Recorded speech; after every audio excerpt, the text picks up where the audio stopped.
So one of the big things that I think is a huge problem that's about to happen in the world is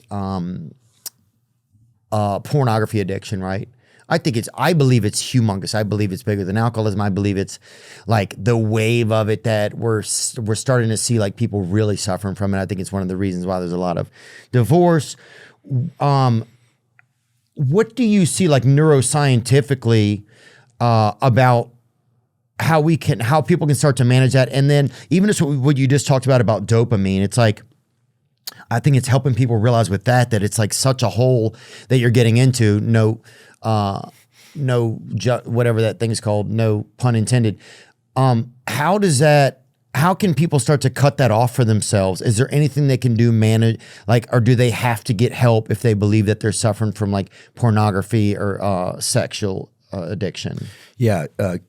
Super important questions. I'm so glad you're raising this because, it's interesting. If you look at the research on pornography and sexual behavior generally, right?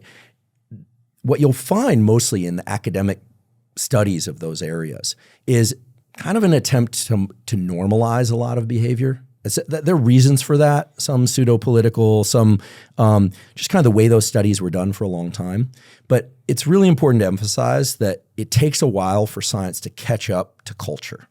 Okay, it takes a while for science to catch up to culture. Yeah, and the reason is not because scientists are lazy or they're uninterested, is that doing science well takes a long time. Look, I've run studies in my lab on animals, on humans, clinical trials. It takes a long time, like 3-4 years sometimes. To get real information? To get a really good study done. Meanwhile, life is happening. And in the last 5 years especially, there's been an exponential growth of the amount of pornography available online, the different formats, right? OnlyFans, all the different sites that people can go to. Oh yeah, free, paid, AI. And within each of those, there's also been a huge amplification of what's called like high intensity porn. What's high intensity porn? It's more than 2 people. It's BDSM. Now, BDSM is its own discussion that maybe we could talk about at some point, just separately, about this merge of pain and pleasure. That the reason, the punchline is that dopamine is also increased by what we call the cessation of pain. When pain starts and then stops, you get an amplified dopamine surge. So a lot of people are watching or engaging in what we would call violent porn, right? And we're, as primate species, humans, we have an empathy. So when people are watching pornography, they're obviously not experiencing the same things exactly those people are doing and experiencing, but they're tuning into it, right? Yeah. They're getting to it. And we can only speculate as to what they're doing to themselves, right? Yeah. Typically when we're talking about porn, let's just be direct, we're also talking about masturbation, right? Typically when we're talking about watching video porn, sometimes it's women, most often it's men by a huge majority. Right? Oh yeah, the men are the one watching it. Yeah. Although, years ago I had a girlfriend, a woman I was dating very seriously, and she confessed to me that prior to our relationship, she had developed a porn compulsion. It wasn't an addiction. An addiction, again, is a progressive narrowing of the things that bring you pleasure. It hadn't taken her to the point where it was destructive, but she had the wisdom to cut herself off from it early on. Okay, so it does happen with women, but it's much more frequent with men. So here's the thing. We can think of pornography now as like the methamphetamine of pornography compared to the pornography of, we always hear about, like when I was growing up, drawings, the Playboy or the thing when I was a kid, like I'll confess this first. Didn't know I was going to do a confession, but they had those like sex education books where they were like sketch drawings in pencil. Oh yeah, bring them up. And when I was, probably 14, 13, I was like, this is awesome. Yeah. This was awesome. But it was about, teaching you basically about sex. It was teaching you about body parts. And that was, for sure, man. Pencil drawings. I can't believe we're looking this up. No, it's interesting because I think a lot of people probably. If you do pencil drawings, who knows what kind of freaky stuff's gonna jump up here? No, we have a blocker on. I'm pretty sure. Yeah. There we go.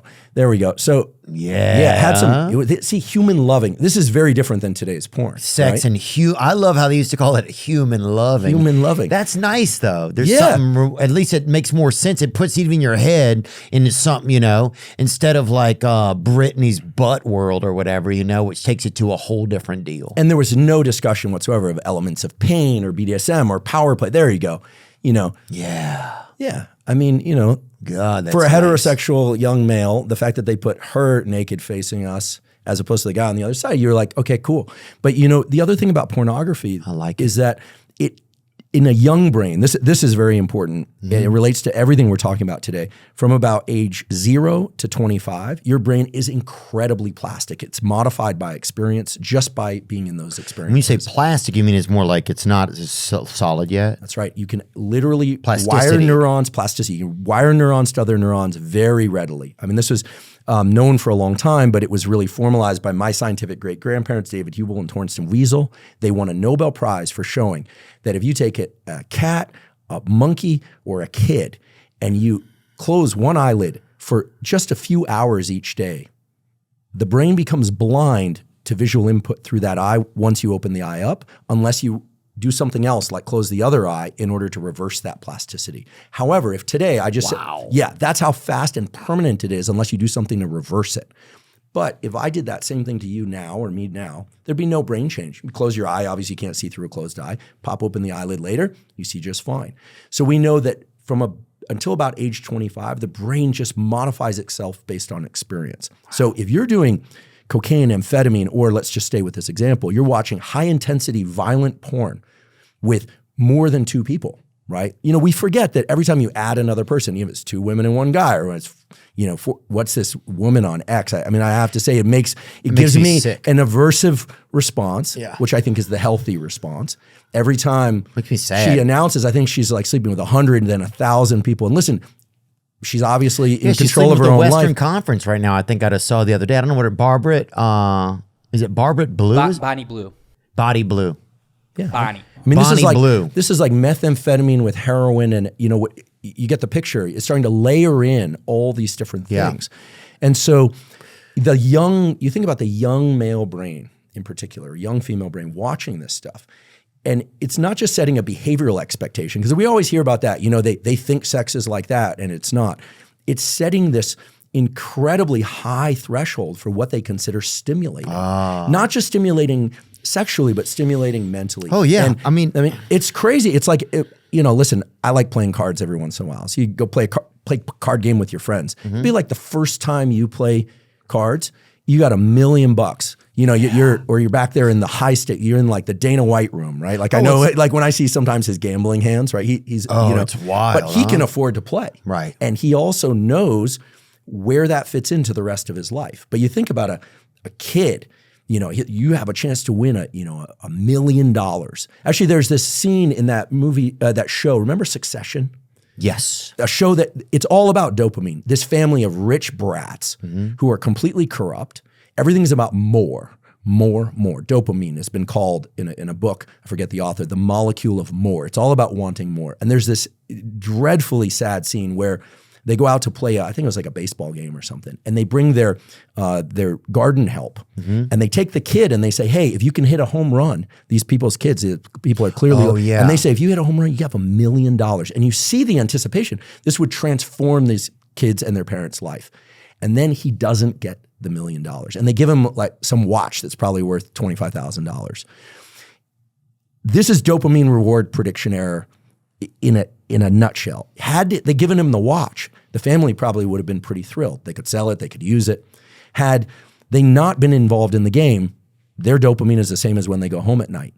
But they had a chance at $1 million. And when they didn't get that, it drops them below baseline. And then you see the kid that evening, like sitting around his apartment, just completely despondent with the watch sitting there as if it was worth nothing. That's dopamine. And when you think about pornography, that's what young people are being exposed to.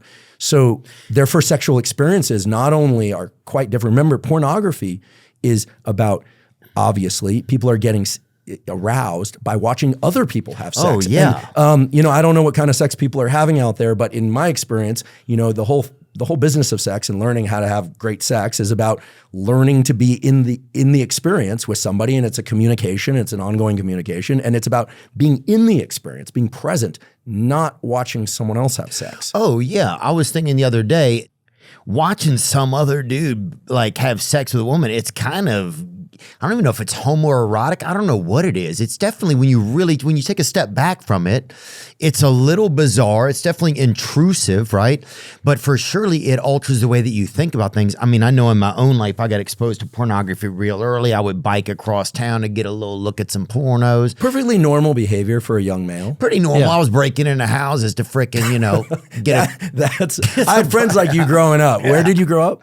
Louisiana. Right. Yeah. I had friends growing up. I mean, in South Bay, Palo Alto was pretty tame, but when I started getting into the skateboard thing, we drew from kids from all over. And listen, I'm very grateful for that early exposure. Oh yeah, it's easy to jerk off to if you get some good graffiti. Oh no, I meant early exposure to kids that from all walks of life. But I knew kids like you breaking into houses. Oh, dude, yeah, I remember. Yeah, it would be crazy. You would just like breaking in, just like, we made some poor choices.